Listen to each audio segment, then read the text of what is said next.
Ngasigi topic tingli yang liba. Ekoina ayuk ngana yahorakpa matamda mahusana hakam chanba khongkhut asi tingthoktuna sanaba si tawi. Masigi hakam chanba amasung tingthoktuna sanaba si yamna mari lene. Masibu ekoina pendiculation haraga khangne. Ekoina tumlingai matamdadi pangalgi oiba thabak amata tawde. Maramasina ekoigi heart ki chongbagi chang asi hantarai.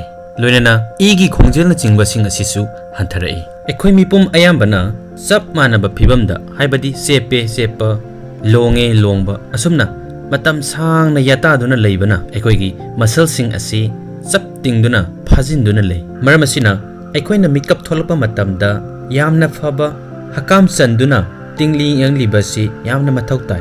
Masina ngasaigi sap tingna phajin duna leiramba muscle sing asi singat hangadoribani. Asumna tauba asina nangi heart ki chongbagi sang asi hanangi phibamda haibadi normal da purakadoribani.